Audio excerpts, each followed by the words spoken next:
Hello and welcome to the Employee Advocacy and Influence podcast. My name's Lewis Gray and my co-host is Elliot Elsley. In today's episode, we're joined by one of LinkedIn's most recognizable B2B personalities, Tom Boston. Tom is the brand growth manager at My Sales Coach, and if you've ever wondered what happens when a salesperson swaps cold calls for content, you're in the right place. Tom's journey is a masterclass in using humor, authenticity, and consistency to build a personal brand that not only opens doors, but fills the sales pipeline as well. From turning everyday sales objections into viral LinkedIn posts to coaching reps on showing up online as their real selves, Tom brings the laughs and the lessons in this one. We dive into practical tactics you can apply right away, like using your outbox to find content ideas and why the comment section might just be the new sales floor. So whether you're a marketer trying to drive advocacy or a sales leader that's nervous about letting your team loose on LinkedIn, this episode is packed with insight. I've literally just listened to the conversation back for the first time since we recorded, and I hope you'll hear why we had such a great time recording this one. So without further ado, let's get into it.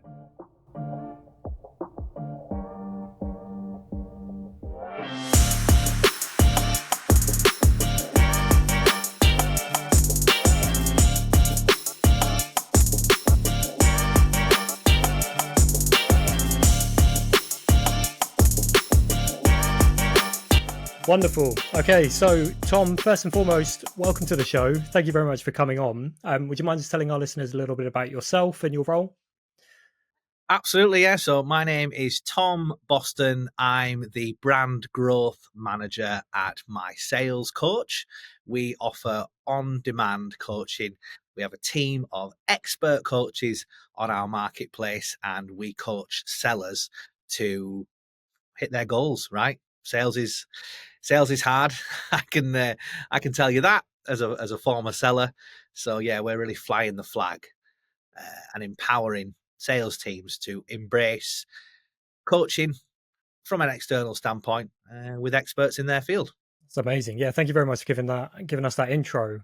We were talking just before we started recording, and I was saying about the fact that I almost felt like I knew you just from your content alone. So, for the context of this episode, I can't think of anybody better suited to talk about this.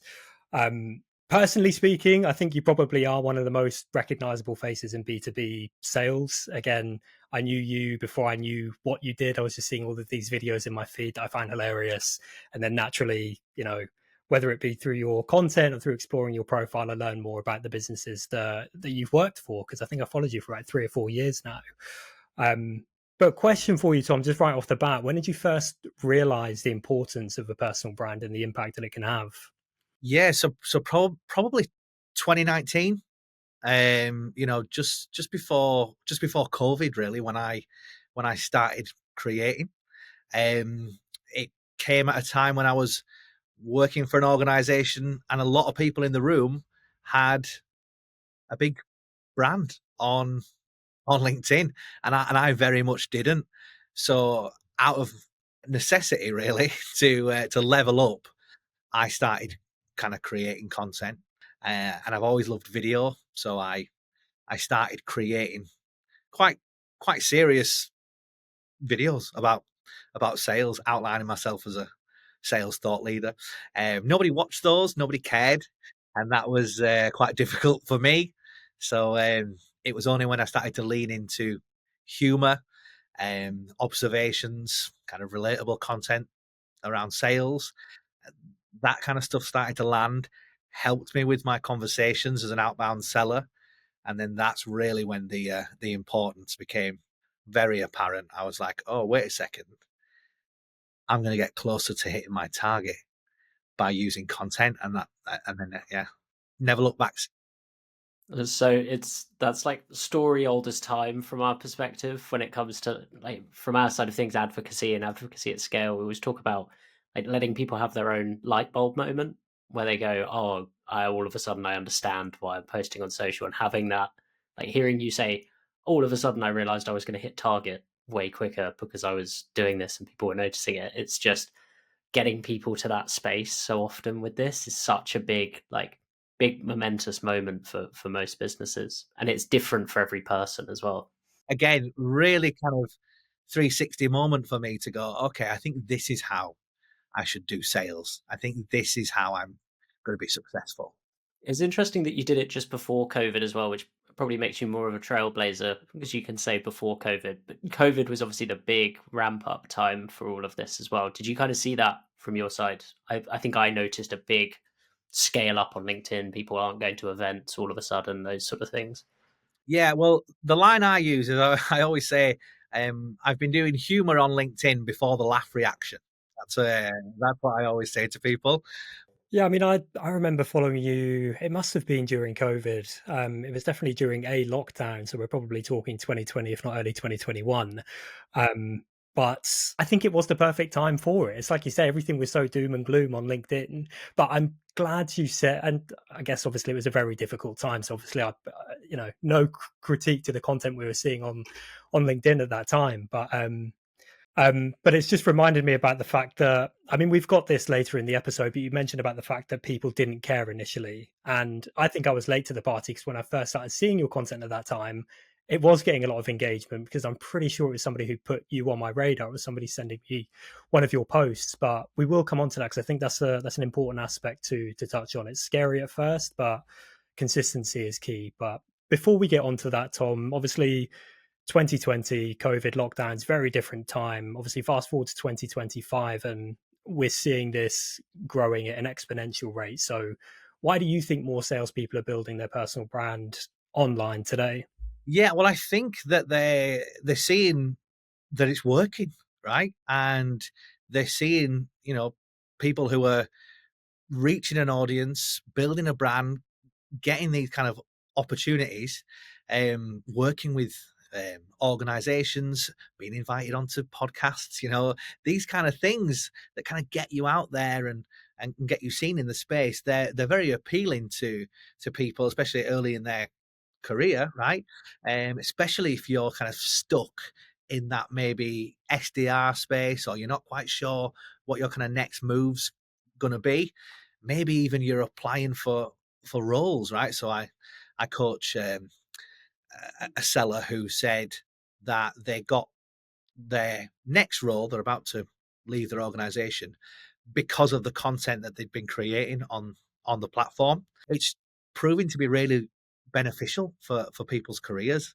And unlike Instagram or TikTok, where it feels a bit more like a thirst trap. This is a word that I've just learned from my wife. I can't stop using it. Where you're just trying to get likes, and you're just trying to get famous.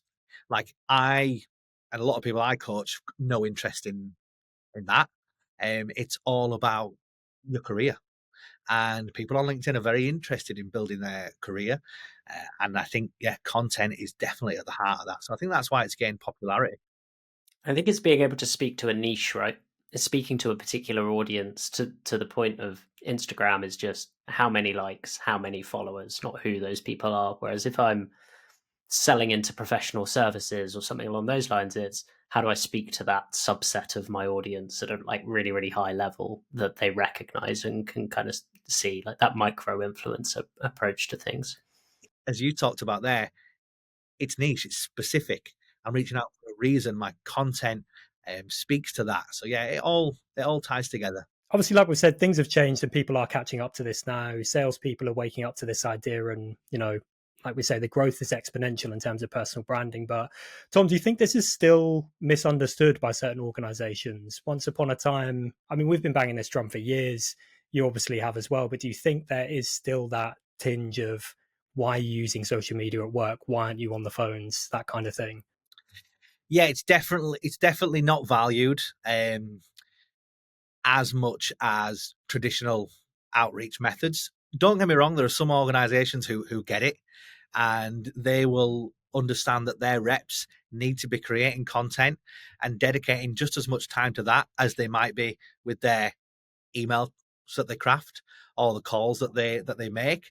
But I think across the board it's still kind of seen as, and I play this character Larry, right, who wears a flat cap. It still kind of seems in that kind of Larry mindset of you're all messing about. You're all messing about on LinkedIn. What are you doing? Get on the phones. This is something that I've been kind of playing this character for years because that person really does exist. You know, Why are you doing TikTok dances? What has this got to do with sales? But we know, and I can speak from experience, that actually content creation, if it's done well, if it speaks to your ICP, touches on their pain points, just as, if not more important, than other forms of traditional outreach. And yeah, I often combined them, right? So I would create a video that I know my ICP is probably going to resonate with, and I would just email them that video on LinkedIn. No pressure. Watch this.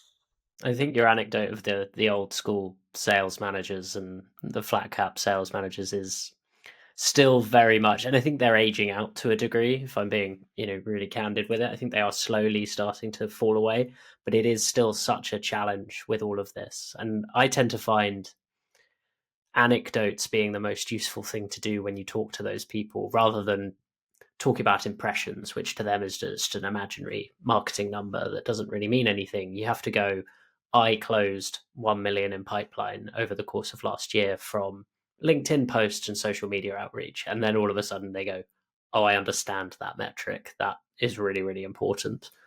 Tracking the success is something that, again, leaders maybe kind of, how do I know it's kind of working? One of the things we've done at My Sales Coach is when you request a demo, we ask you how you heard about My Sales Coach, and always brings a smile to me when I see in the Slack channel Tom Boston's videos. There's an instant connection there to the content creation and the inbound leads, which, again, as someone who for years has kind of gone, well, actually, how are we tracking the success of this? It's great to see those come through. That's awesome. I think as well, when you're thinking about this, this old school attitude towards personal branding, we had a chap called Joe Morris on the podcast last week. I don't think the episode's actually out yet, so this is a bit of a teaser. But he used to run the employee advocacy program at Capgemini and did a fantastic job with it. But he compared it to a networking event. It's like, if you use that analogy when you're talking to these sales leaders who maybe don't see the value, I think his analogy was essentially, if you send 5 salespeople to a networking event and they didn't speak to anybody the whole time, you would take issue with that. And that's the best way to think about LinkedIn. It's a giant online networking event that's free to attend. At any point you can chime in and add value. So to not speak just doesn't make any sense. Yeah, I definitely hear that. If we think about that kind of networking analogy, I often talk about content as conversation starters, right? So rather than I'm going to post 5 times this week, the mindset is, no, I'm going to start 5 conversations this week on LinkedIn. I'm going to drive people to the comment section because I want them to engage. I know that that's going to make the algorithm favor the piece of content, but also, like, why would you not want your sales team to be having conversations with people in the industry, especially if you're trying to break through, right? The comment section is a gold mine, and there are lurkers who read every comment. They might not like it, they might not reply, but they're seeing those conversations happen. And it's my opinion that salespeople need to be right there in the comment section of people relevant in the space, sharing their insights, and, as you talked about there, adding value to the author and the audience. I love that mindset shift. Starting conversations, not just sharing posts. I mean, I know salespeople will kind of live in the comments of competitors' posts as well. I know that's something that I've seen and heard in the past. So maybe don't think of it like that. Yes, there's obviously opportunities to be gained there, but then, you can be starting those conversations in your own posts as well, and then you don't have to put in so much hard work. But Tom, something that I touched on earlier on, which I want to come back to, you mentioned about the fact that when you first started posting, you felt like people didn't care, or maybe people weren't caring because you were new to it and you hadn't built that audience just yet. But they didn't care. That's we cared. When it made its way to my feed, Tom, I cared. But just in terms of advice that you would give to salespeople who are getting started today, if you could give one piece of advice to a salesperson who wants to post more but doesn't know what to say, what would that be?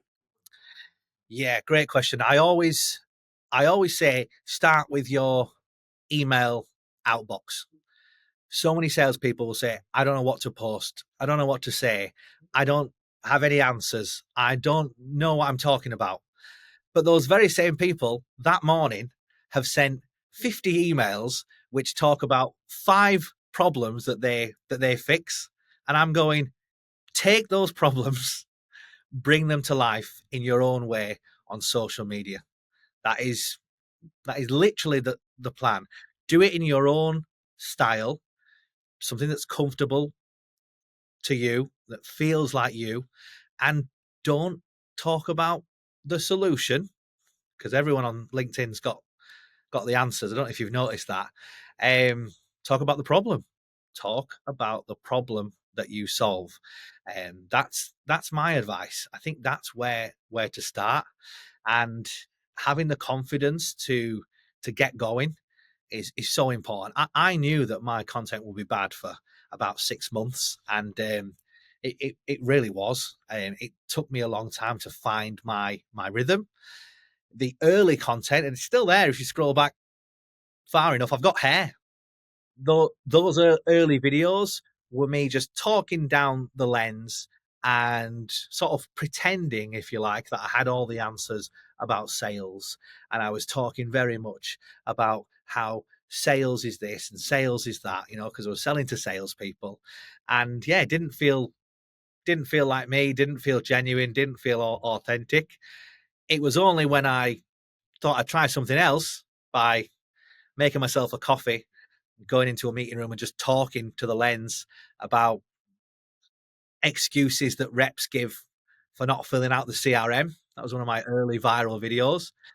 Just off the cuff, just ad-libbing some kind of funny observations that I found, excuses like it must be lost somewhere in the cloud. I updated the CRM, but it got lost in the cloud.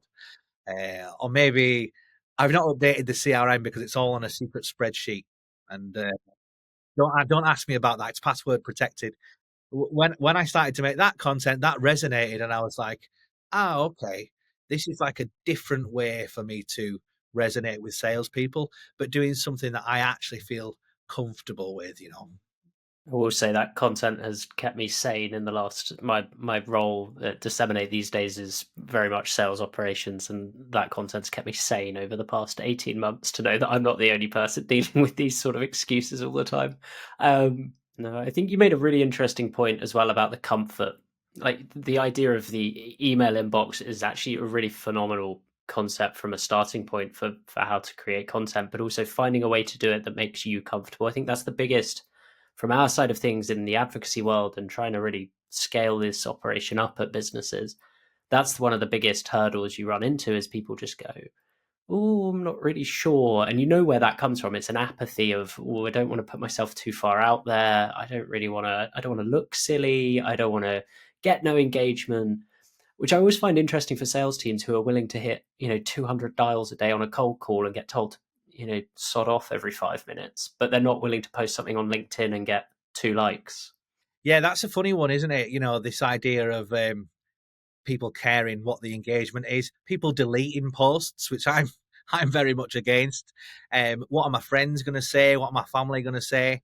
I'm very lucky because I don't have any friends, right? Because I thought, well, no one's going to see it anyway. But I will say this: my first video got 2 comments, and they were both from colleagues, and they both said something like, "Good try, Tom," or like it was something like, "Good on you." Oh, he's trying. God love him. And I would have been very easy to have made that the last video. That was embarrassing. 2 people commented. They were both my colleagues. I'm not doing it again. But actually, I did it every week, and I've been doing it every week for 6 years. And because I knew, well, that's how you get better, right? That's how you improve. You got to start somewhere. I'm sure most social media managers and marketers, and do you know what, salespeople as well can relate when I say that if I deleted all my posts that had no or little engagement, I'd probably lose half of my LinkedIn feed at this point. Because, you take a swing, oftentimes you miss. But And one of the things I said recently was how you're supposed to remember what doesn't work. If you yeah, delete the posts that don't do well, you're going to forget what not to do. You have to leave them there so you can go, oh yeah, when I'm looking at my analytics, that was dreadful. I'm not doing that again. So I always say that. It's almost like a success bias, isn't it? When you look at your LinkedIn feed, when you see those high performing ones. Yeah. Um, Tom, have you ever faced any kind of pushback or any kind of, we don't have to name names here if it is the case, but have you ever received any comments, whether internally, it could even be external, just about your LinkedIn presence? Maybe somebody said, maybe don't post that, it's a little bit too personal, or they're trying to protect the corporate brand, or have you ever experienced anything like that? Yeah, I've been quite lucky, I think, working for organizations that have accepted that, this is a good idea, and not everyone who's kind of watching this or listening to this might be in that situation.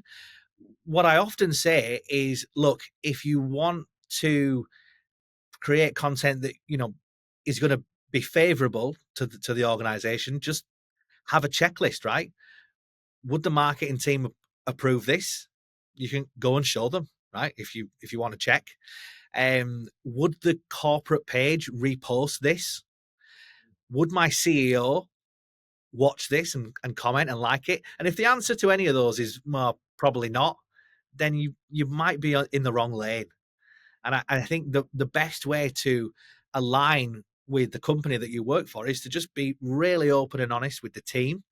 Hey, marketing, what are our brand messages for this quarter? Because I want to create content that aligns with that.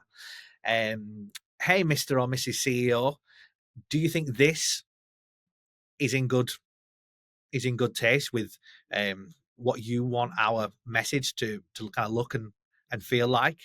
So yeah, just kind of thinking in those terms. Live on the company website. Take the language that's on the site and just repurpose that in your own voice through your content. And if you do those things, you can't really go too far wrong. My content's not edgy, but I do make fun of salespeople and I make fun of sales leaders, and that could be seen as, well, actually, if they're our ICP, should we be kind of making fun of them? But I believe comedy is the antidote to pain, right? And sales is pain. But I really do. I believe that. So, like, I was in a unique position to really delve into that and to kind of run with it. So I've been quite lucky not to get pushback. It's really nice to hear the kind of like common sense approach to this. Does this align with the business? Would the CEO get particularly upset if I posted this? If we're all good on those checkboxes, this is probably fine to post. I think you see so many companies, it almost feels like it's sort of telling off before it's even happened at times, where they say, I've seen social media policies that say, remember, you're representing the brand at any given moment when you're posting on social media. And it feels like you're going on a school trip and you're wearing a blazer and you're about to get told off because you're out in public. It's such a bizarre kind of approach that people take, where if you just provide a bit of guideline, bit of rough direction for people and say, don't go completely mental. But other than that, open field, you post what you want, try and talk to your audience. And remember, it's supposed to be fun, right? I'm a Yeah. big believer that social media should be fun and it should be enjoyable to create content. I've seen those pieces of content from people who have clearly either been told that they've got to create content, so they're kind of wide-eyed and hello everybody, or they're so terrified to get it wrong that actually it's so scripted that it feels like I've got my script here in front of me, and and actually there's no point in doing it. You might as well not bother. You've got to enjoy it. It might not come on day one. It might take a while, but there's something magic about enjoying creating content that speaks to your ICP, that aligns with your organization, that helps you hit your goals. It's like it just feels, as someone who's sat in seat for many years and has missed target and has not been successful, it feels like I sort of described it as the golden goose. I said I said to my missus, once it started to roll, I said, I've cracked it. I think I've cracked outbound sales. I've got inbound leads the outbound leads recognized me. I was like, I've won, if you like. I've Completed it. completed it, mate, and it feels good. It's a good feeling, and um my kind of aim now is to share that feeling and show people that yeah, you can have fun on the platform um and help to achieve your goals. Both of those things can happen. Couldn't agree more. I think something that we talk about quite a lot is organizations really need to be doing more to communicate this with their employees, with their sales teams, because what you're doing is fantastic, but it does put I guess it puts it on the employee to determine what is okay. Whereas in theory, a social media policy should be clear, it should be communicated. If you want employees and salespeople to grow their brands online, you need to let them know first and foremost that it is okay. Because we spoke about the old school sales leader who still wants you on the phone 24/7, doesn't understand why you'd be using social media. Employees will still think that that person exists, whether or not they're within the organization. They will worry about posting, so it has to be on the organization as well. But Tom, in your opinion, how can managers and leaders support personal branding within their team? Yeah, well, I think it definitely starts at the top, and leading by showing is so important. I can't see why a sales team would look at building a personal brand if senior leadership, get ChatGPT to write their posts, or someone from marketing logs in as them and posts something every day. You want to show that actually this is how you do it. You want to lead from the front, put your personality as a leader onto the platform, and show your team that it's okay for them to do the same. Yeah, give people a flavor of who you are. I always used to say that as an outbound seller, I'd want people to understand from my content what a 15-minute sales meeting with me might look and feel like by giving them a little flavor of my personality on the platform. And that's what I would say to leaders as well, right? If you're a grumpy sales leader who believes everyone should make cold calls, create content about that, right? Have that as your personal brand, so that the team can go, okay, well, if Dave is empowered to show his personality online, maybe I can do the same. Couldn't agree more. I think that's fantastic advice, to be honest with you. It's something that we'll often say when companies are an approach that we'll often take is if you're a salesperson who doesn't know what to say when you're starting to build your personal brand. If your organization has an employee advocacy program, soak up that opportunity, because oftentimes it's just a lot of content ideas there for you. You can jump in and just start sharing immediately, find your feet, and then you can start to become more personal with it once you find your tone. um, but what do you think needs to shift inside organizations to make this feel less risky? We spoke about a social media policy, but do you think there's more that needs to be done there to reassure them before they start? Yeah, well, I think empowering the team is so important, and actually giving them a reason to do so. Because in the early phase, if you just start doing this at week one, week two, the team building their personal brands won't see the results. So it's about empowering them to go, look, this is a good idea for one. This is the potential for this. It's going to last for 6, 8, 12 months. We're going to do it together. We're going to learn what works, what doesn't. Um, there could be, I often think, reward systems for consistency. I think that's always a good idea too, just to kind of give people that little bit of a competitive edge. Salespeople are very competitive in nature, and I think harnessing that, creating competitions, um, just getting the awareness of the brand out there, and yeah, showing the team that it is worth doing. So important in the early stages, because there'll be plenty of people listening to this, and even people who maybe got advocacy programs running where they're kind of going, I still don't see the benefit of me posting on LinkedIn. I'm not getting the ROI, to use a sales term. I'm not getting the ROI on my investment of time. So I think it's really important for leadership to own that, and to kind of embrace that. You know, Sellers want to hit their target, and if they don't attach building a personal brand to that outcome, they won't do it. We always talk as like a really simple thing that people can do early on, particularly when you're just getting going, is take a senior leader or even the company page. If you're just in marketing, go like those people's posts. It's such a like simple thing that lots of people miss out on, which is a load of people have created content. Make sure you just go like and engage with it a little bit. Just give them that emotional boost of, hey, here's a like and a bit of engagement, but also like you've recognized that they've done it, which is a nice thing to do. Particularly, it's easy in a smaller business, 50 people, 100 people in an office, where you can kind of give that person a nudge by the coffee machine and go, oh, I saw your LinkedIn post.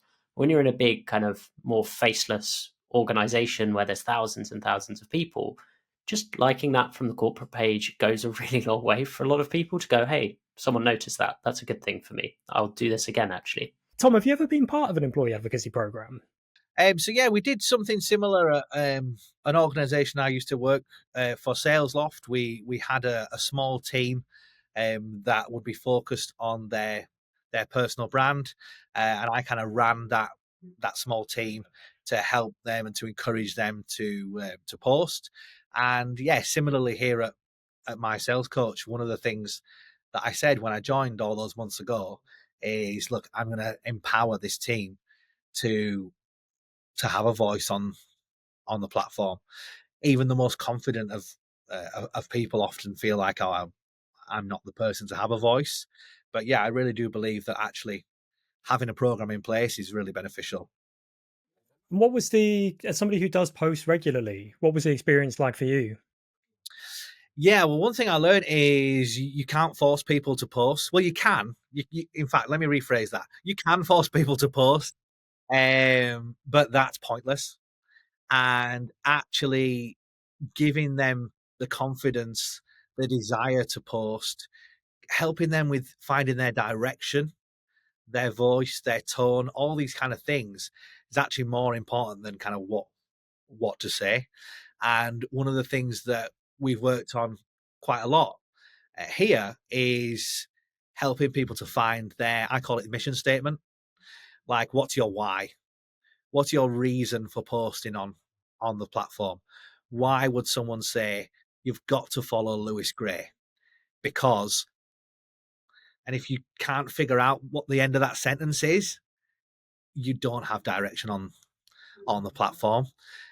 So let's think about someone who's brand new to your profile, brand new to your content. What's the reason? That's the V word. What's the value that you add to them? So yeah, that's definitely my advice when we're looking at these kind of things. You could post 3 times a day, every day for a year, and still really be in the same place if you were just churning out kind of pre-templated posts. But actually, if you find your rhythm, spend time showing your personality, leaning into your strengths. My content's very silly. I'm a very silly person, right? So like it's something I was always going to kind of go down. But if you're someone who's, more intellectual, maybe you're into writing, maybe you're someone who could write articles, maybe you're someone who wants to drive the conversation that way, like lean into those strengths, learn, grow, find what works for you. I think that's such an important element of all of it, to be perfectly honest. I think that's where, from an advocacy program perspective, again, it helps you guide more than anything else. We always talk about it. I mean, talk about all sorts of different elements. To your early point, don't try and convert atheists is something that we talk about quite a lot. There's no point if somebody doesn't have a LinkedIn profile or they wouldn't know the password to it. There's no point trying to force them into becoming a video content creator for you, because it's an uphill battle, to say the least. But just having guidance, guide rails, hey, here's a piece of content that we think is really interesting, find it and edit it to your own tone of voice. Just giving people that access point, I think, makes such a big difference, where they can go, oh, there's something I can kind of use there. There's a nugget of information or content that I can work from. Yeah, and I think setting some goals as well, right? I'm not a big fan of kind of manifesting. Right? I don't really believe in that, but I think it is good to talk about kind of future state. And often I'll speak to people and I'll say, look, I want you to be a thought leader in your space, right? I got introduced into this podcast as one of the most recognizable faces in B2B sales. That wasn't the case when I started, but I sort of believed it would be, right? I was like, why not? You know, why can't I have a seat at this table? Why can't I be a voice in this space? And I always talk to people like that, right? Even if they've got 300 connections, they've not posted on LinkedIn. I'm kind of like, why not? In 12 months, 18 months, 24 months, could you not be someone who's relevant in this space? And I personally believe that everybody can be. And one of the messages I champion is like, don't get disheartened by um, American influencers with their big microphones. Got one here. These American influencers with their big microphones and all the answers, and who am I? You know, bald guy with a ginger beard with a silly voice. Well, that doesn't. You know what? That doesn't matter. That doesn't matter.